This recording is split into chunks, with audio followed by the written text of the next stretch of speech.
주진간식일 같이 걸어가는 또 한 주간 되길 축복합니다. 사순절의 한 주간, 특히 오늘 오후에는 교회 항존직으로 수고했던 우리 장로님들, 권사님들 은퇴 예배 및 새로운 항존직에 취임하는 예배가 있나이기도 합니다. 아마 교회에서는 제가 목회하면서 가장 큰 행사일 것 같고 또 새로 임직하신 분들에게는 영광스러운 날이 될 겁니다. 또 은퇴를 하시던 아니면 새로운 임직을 하시던 교회의 일꾼으로 쓰임받는 우리 모두가 예수 그리스도의 다 제자들입니다. 따라서 우리는 초대교회에 있었던 많은 제자들을 바라보면서 그들의 삶을 배워가기도 하고 닮아가기도 해야지요. 왜냐하면 그들의 신앙, 그들의 삶을 통해서 우리가 그리스도의 모습을 볼 수 있기 때문에 크게는 예수를 본받아야 하지만 그러나 작게는 먼저 가신 우리의 믿음의 선배들을 닮아가는 것도 중요합니다.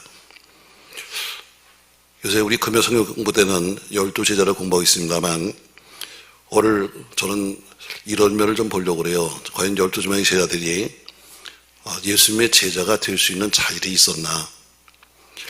한 시대에 가장 크게 쓰임받았던 사람들이고 지금까지 2000년이 지나가도록 그렇게 쓰임받는 사람들인데 과연 예수님의 제자가 될 수 있는 자격이 있는 사람이었던가. 오늘 저는 이런 부분을 조명하려고 합니다.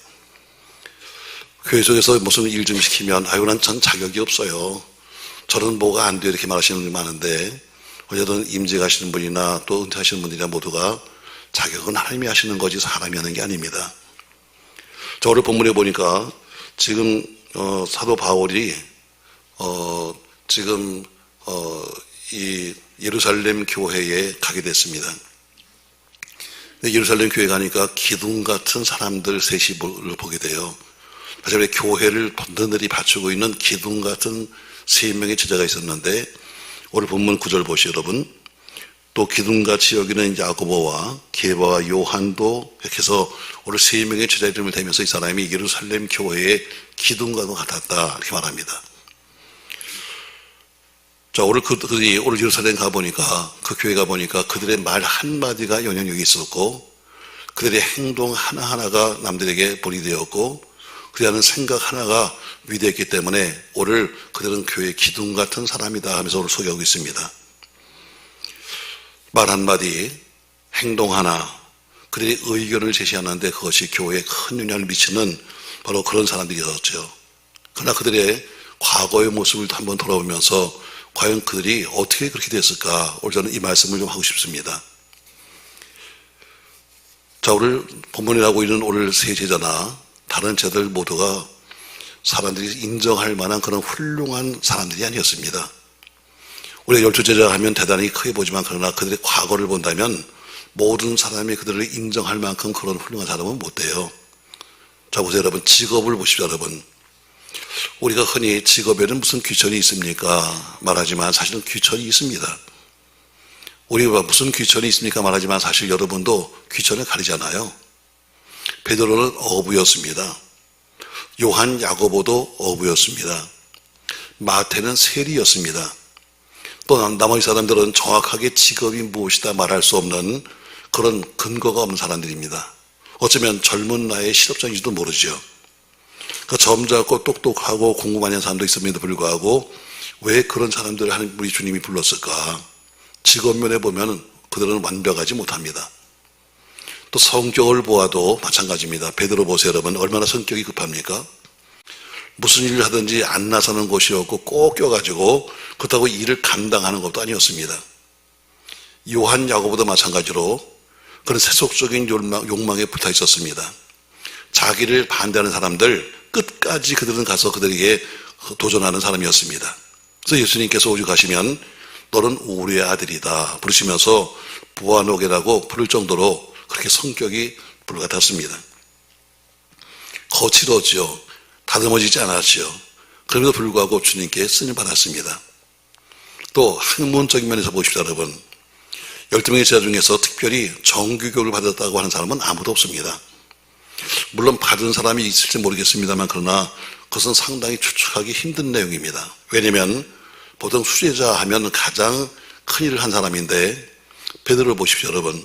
자, 베드로가 설교하는데 사람들이 이렇게 말합니다. 저 무식한 베드로가 어떻게 이렇게 말을 잘하지? 학문 없는 사람이 어떻게 저렇게 사람이 말을 잘하지 하면서 그 학문 없음을 주변에 많은 사람들이 성경을 통해서 말하고 있습니다. 그 성경은 증거하고 있죠. 그 사람이 학문이 깊지 않다. 그럼 나머지 세대는 어떻습니까, 여러분? 다 마찬가지로 특별하게 내놓을 만한 사람이 별로 없습니다. 한번 여러분과 제가 한번 비교합시다, 여러분. 그들이 12명의 제자들이 우리보다 나은 것이 별로 없어요. 뛰어난 것도 별로 없습니다. 우리와 똑같이 배운 것도 없고 가진 것도 없습니다. 특별한 것이 없어요. 그럼에도 불구하고 어떻게 이렇게 훌륭한 일을 했을까? 그래도 불구하고 어떻게 인류의 역사 이래로 가장 엄청난 큰 일을 한 사람이 되었을까? 평범한 사람이 특별하게 되었다는 것은 뭔가 그들이 가지고 있는 특별한 것이 있었기 때문입니다. 저는 우리 임직하시는 분들, 또 우리 모든 성도들 아무쪼록 우리 하나님 앞에 쓰임받는 사람이 되기 바라고, 그리고 애쓰고 수고하신 우리 모든 은퇴하시는 우리 명예로 초대받으신 분들도 더욱 쓰임받길 주의 이름으로 축복합니다. 그러면 우리 하나님 앞에 쓰임받는 길이 뭐냐? 오늘 그들은 특별하게 뭐가 있었나? 오늘 그들에게는 세 가지가 있었습니다. 자, 그들은 남들이 갖지 못한 세 가지가 있었는데, 그럼 우리도 똑같이 그런 것을 갖게 되면 다 평범한 사람이지만 그러나 우리도 쓰임받는 거죠. 자, 첫 번째 보니까 마태복음 16장 16절에 이렇게 말씀하고 있습니다. 마태복음 16장 16절 말씀. 시몬 베드로가 대답하여 가로되 주는 그리스도시요 살아계신 하나님의 아들입니다 하고 신앙 고백을 하고 있습니다. 맞습니다, 여러분. 오늘 그들에게는 다른 것은 별거 없지만 그러나 그들에게는 남다른 믿음이 있었습니다. 뭐가 있었다고요? 그냥 믿음이 아니라 남들과 다른 믿음이란 거죠. 하나님은 여러분과 저에게 세상을 주셨습니다. 생명을 주셨습니다. 가정도 주셨고 인격도 주셨고 모든 자유 주셨습니다. 인생에 필요한 모든 것을 우리 주님이 주셨습니다. 심지어 뭐가 주셨냐면 하나님은 자기 아들 예수까지 우리에게 주시면서 죄 지은 인생들을 구원해 주셨습니다. 그러니까 주님은 완벽한 구원을 이루신 거죠. 더 이상 손댈 것이 없는 완벽한 구원을 이루신 겁니다. 근데 그 주님께서 모든 것을 다 주셨는데 그분이 우리에게 요구하시는 것은 딱 한 가지였습니다. 믿음이었습니다. 모든 걸 다 주신 그분께서 우리에게 한 가지 요구하시는데 그게 뭐냐면 믿음이에요. 믿음이 없다면 모든 것을 다 가졌다 할지라도 별 의미가 없는 겁니다. 그러나 믿음이 있으면 다른 것을 가지지 못했다 할지라도 그 부족함을 채울 수 있는 겁니다. 요즘 제들 보세요. 공부 많이 못했습니다. 재산도 별로 많지 않았습니다. 성품도 별로 좋지 않았습니다. 그럼에도 불구하고 훌륭한 제자가 되었던 것은 바로 그들에게는 뭐가 있었다? 믿음이 있었던 것입니다. 물론 처음부터 그렇게 된 것은 아니었습니다. 많은 우여곡절 끝에 됐습니다만 나중에 뭐예요? 주님이 하나님의 아들이란 신앙 고백을 하는 믿음까지 가게 된 거죠. 이 믿음이 결국 제자들을 붙들어준 것입니다. 나는 우리 모든 교우들이 이 믿음의 세계 안에 사시기를 주의 이름으로 축복합니다. 한없이 부족한 사람들이 어떻게 하늘나라 일꾼이 됩니까? 오직 믿음으로만 가능합니다. 왜 쓸만한 사람에도 불구하고 하늘나라의 일꾼이 못 됩니까? 믿음이 없기 때문에 못 되는 겁니다.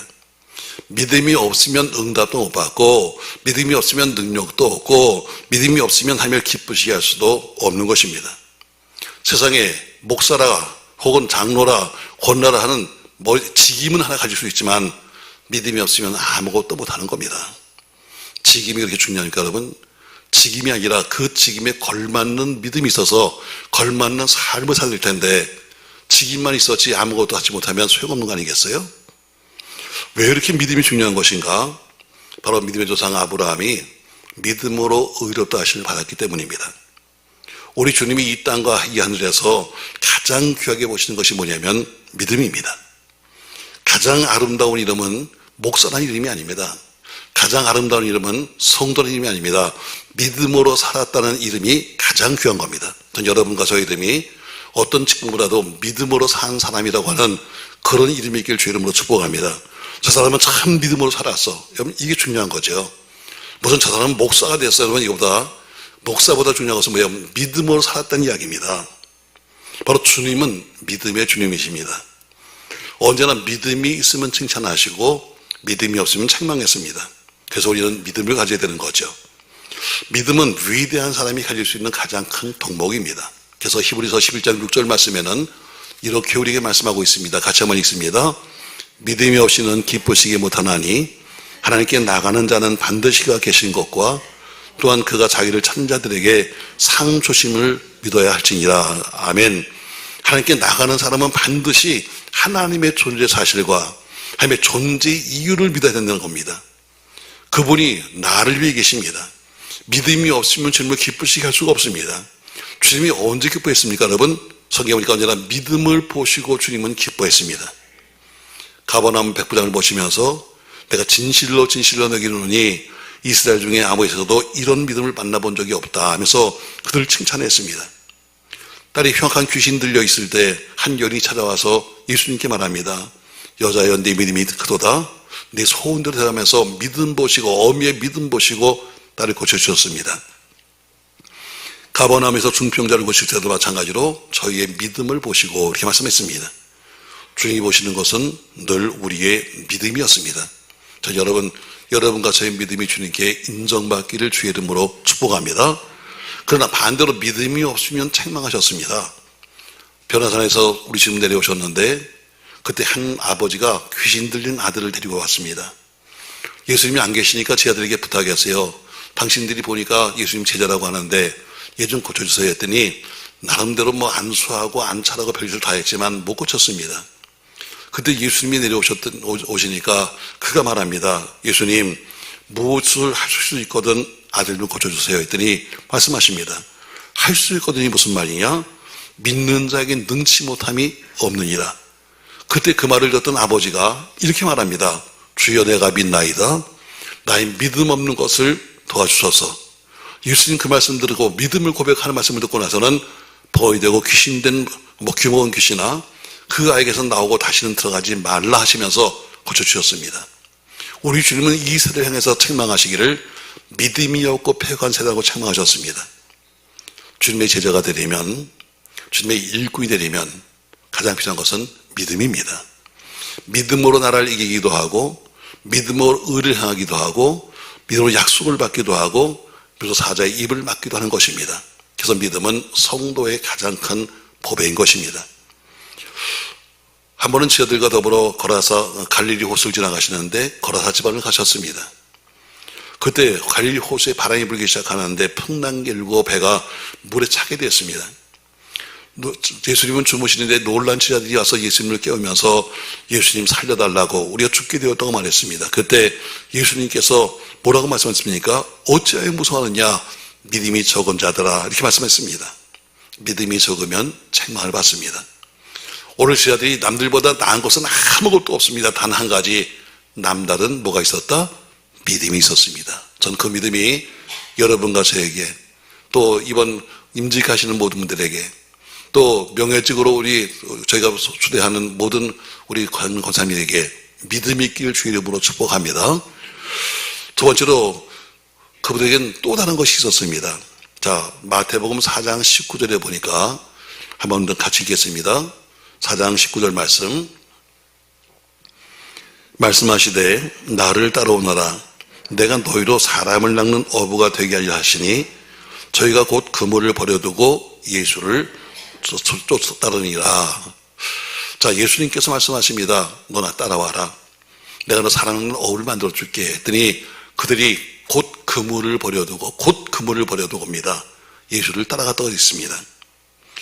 여러분과 저에게는 우리가 자주 결단할 때가 옵니다. 어떤 때는 이렇게 가야 되나 저렇게 가야 되나 하는 중요한 계기가 여러분과 제 일생에 여러 번 있게 됩니다. 어떤 사람은 학교를 선택할 때 혹은 자기 전공을 선택할 때 그런 경험이 있을 겁니다. 또 어떤 사람은 배우자를 선택할 때 또 직장을 선택할 때도 마찬가지죠. 아주 중대한 결정을 해야 될 때가 있습니다. 그러나 그 딱 한 번의 결정이 그 사람의 운명을 좌우합니다. 어떤 사람은 한 잔 마신 술 때문에 평생 술정병으로 사는 사람도 있습니다. 어떤 사람은 딱 한 번의 실수 때문에 평생 감옥에 사는 사람도 있습니다. 어떤 사람은 단 한 번 맞아본 마약 때문에 평생 마약 중독된 사람도 있습니다. 직장 가기가 힘드니까 어떤 사람은 그냥 아무데나 들어가서 좀 있다가 딴 데로 가야지 했는데 아무데나 들어간 그 직장에서 평생 사람들도 많이 봤습니다. 한 번의 선택으로 어떤 사람은 훌륭한 사람이 되고 한 번의 선택으로 어떤 사람은 쓸모없는 사람이 되는 겁니다. 그들에게는 남다른 것이 하나 있었는데 바로 남다른 믿음이요 남다른 선택이 있었습니다. 지금 그물을 버려두고 와라 하는데 어때요? 그물은 뭐예요? 그들이 당장 먹고 사는 비결이었습니다. 그런데 어때요? 그것을 버려두고 가는 것은 쉽지 않았는데 그들은 곧 그물을 버려두었습니다. 결단입니다. 여러분과 저희도 때로는 결단이 필요할 때가 있습니다. 이렇게 할까 저렇게 할까 이런 결단, 올바른 결단을 할 수만 있다면 여러분과 제가 좋은 길을 가게 될 겁니다. 오늘 지금 본문에 보니까 예수님 제자들도 마찬가지죠. 아주 중요한 자기의 선택을 해야 되는 때가 왔습니다. 다시 아니라 예수님이 지나가시면서 날 따라와라. 자, 주님을 따라간다는 것이 모험입니다. 왜? 앞으로 따라간다고 해서 뭐가 된다는 보장도 있는 것도 아니고 또 어떻게 산다는 보장이 있는 것도 아닌데 어떻게 하지? 내가 평생 어부로 살 것이냐 아니면 내가 이 어부를 그만두고 예수를 따라갈 것이냐는 선택을 해야 되는 거죠. 우리가 남의 이야기니까 쉽지만 자신 이야기 같다면 굉장히 고민을 많이 할 겁니다.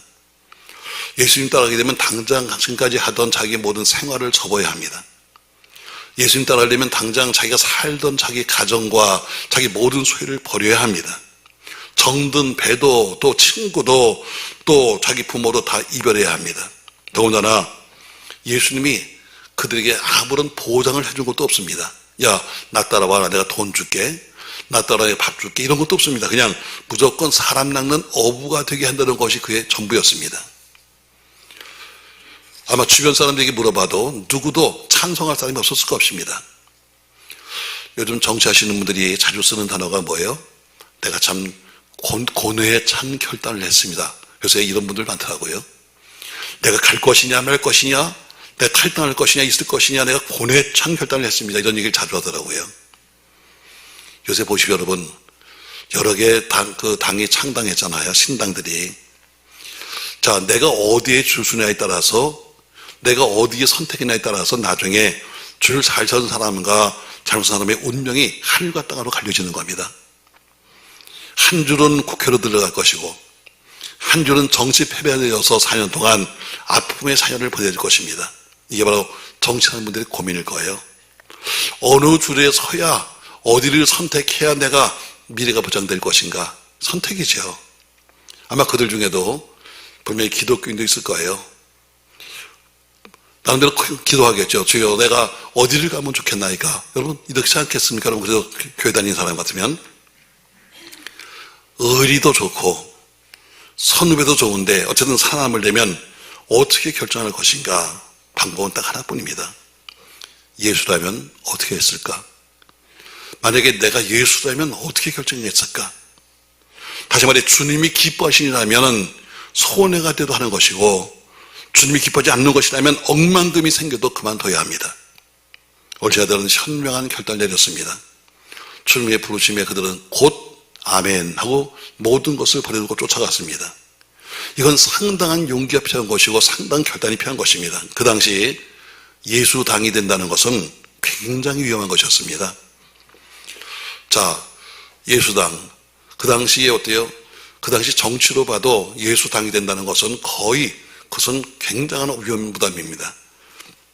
더군다나 무슨 월급을 주는 것도 아니고 수당을 주는 것도 아닙니다. 오히려 때론 경제적인 부담을 자기가 할지도 모르겠습니다. 그럼에도 불구하고 그들은 선택했습니다. 마태복음에 보니까 베드로와 안드레아는 그물을 던지다 부름받았습니다.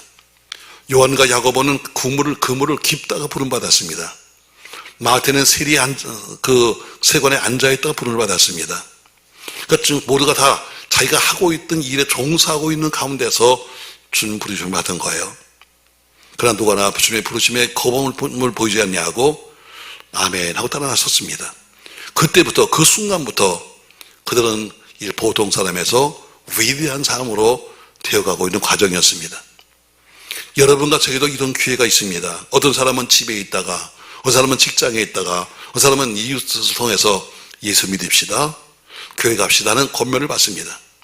또 그리고 그 부름에 대해서 초청해서 그렇게 하겠다는 결단을 보임으로 우리가 영생을 받은 겁니다. 이제 주님이 다른 음성으로 여러분과 저에게 요구하셔서 이렇게 저렇게 헌신하자면 우린 주님의 요구에 순종할 줄 알아야 합니다. 왜냐하면 위대한 결단은 보통 사람을 위대한 사람으로 만들기 때문입니다. 여러분과 저에게 때로는 위대한 결단이 있길 주 이름으로 축복합니다. 하나님께서 아브라함에게 말씀하셨습니다. 아브라함아, 너는 너의 모든 소유를 다 버리고 나 쫓아와라. 내가 지시할 땅으로 가라. 그는 평생 자기 살던 땅, 평생 자기가 살던 자기 고향을 떠나기가 쉽지 않았지만 그는 거기서 아멘 하고 떠났습니다.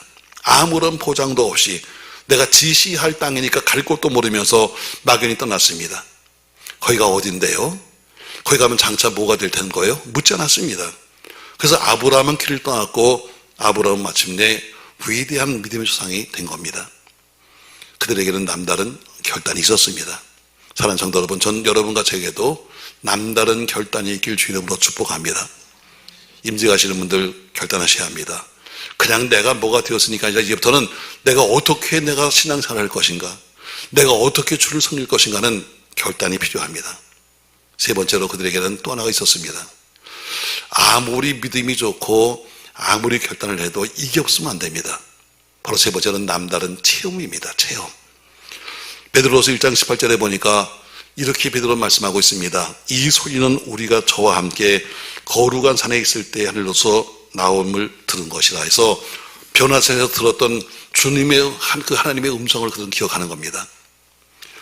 주님의 제자가 되기로 결심했습니다. 따라갑니다. 그러나 그들에게는 남다른 축복이 있었습니다. 제자에게는 축복이 있어요. 뭐냐면 항상 주님 옆에 있다 보니까 주님이 하시는 기적을 직접 눈으로 보는 겁니다. 자, 귀신이 소리 지르면서 나오는 것도 봤습니다. 혈류병 여인의 혈류 근원이 마르는 것도 보았습니다. 소경이 눈 뜨는 것도 보았습니다. 안전뱅이에 일어서는 것도 보았습니다. 거기다가 죽은 나사로가 배로 몸을 동인 채로 나오는 것도 봤습니다. 회당장 야이로의 딸이 살아나는 것도 보았습니다. 한 번은 오늘 본문처럼 높은 산에 올라갔는데 예수님의 용모와 예수님의 그 얼굴이 변화되는 것도 보았습니다. 놀랍고 까무러칠 뻔했습니다. 무화과 나무가 예수님 말씀 한마디에 마르는 것도 보았습니다. 풍랑이 잔다는 것도 보았습니다. 다시 말해 수많은 기적을 그들이 직접 목격하고 체험했습니다. 그렇기 때문에 그들이 어떤 어려움을 당해도 그들이 예수를 맞이하는 것은 그렇게 놀라운 사건을 체험했기 때문입니다. 저는 우리 성도 여러분, 늘 말하지만 책에 있는 예수님은 힘이 없습니다. 그림 속에 있는 예수님이 힘이 없습니다. 여러분, 체험 속에 있는 예수님이 돼야지, 내가 만난 예수님이 있어야지 들은 예수는 아무런 힘이 없는 겁니다. 목회도 마찬가지입니다. 여러분, 신학교 나와서 공부했던 신학은 아무것도 아닙니다. 여러분, 만나야 합니다. 여러분이 직접 만나야 합니다. 살아계신 그분을 만나야 여러분과 제가 믿음이 쓰는 거지, 남이 하는 대로 끌려다니는 믿음은 절대로 오래갈 수가 없습니다. 이런 사건을 다 보았던 요한이 요한복음을 쓰면서 맨 마지막 장에 이렇게 썼습니다. 예수님이 행하신 일이 이외에도 많으니 만일 낱낱이 기록된다면 이 세상이라도 이 기록된 것을 두기에 부족할 것이다. 다시 말해 얼마나 우리가 많은 것을 보았는지 이걸 다 쓴다면 보관할 장소가 없다고 말할 정도로 많은 것을 체험했습니다. 그러니까 오늘 그들은 어때요? 믿음도 있었습니다. 또 결단도 했습니다. 그러나 그들을 그렇게 끝까지 믿음으로 살게 한 것은 그들의 예수를 만난 체험이었습니다. 이건 제자들만 누릴 수 있는 축복의 현장이었습니다. 전 여러분과 저희도 이런 똑같은 기적적인 역사를 볼 수 있는 체험적인 신앙이 되길 주의 이름으로 축복합니다. 주님이 얼마나 위대하신 분인지 우리 눈앞에서 보여주실 수 있는데 그것을 우리가 보는 겁니다. 그분의 능력과 권세가 얼마나 큰지, 그분의 기적이 얼마나 많은지 우리가 보는 겁니다. 여러분 믿음을 가지고 주님에게 가는 동안에 주님은 결코 우리를 실망시키지 않으시고 때로는 힘들 때마다 우리에게 믿음의 눈만 뜨면 볼 수 있는 수십 많은 기적적인 사건을 우리에게 주시는 것입니다. 그가 크게 두 가지를 체험해요. 제자들이 첫 번째가 뭐냐면 하나님과의 인격적인 교제, 예수님과 더불어 함께 교제를 하게 됩니다.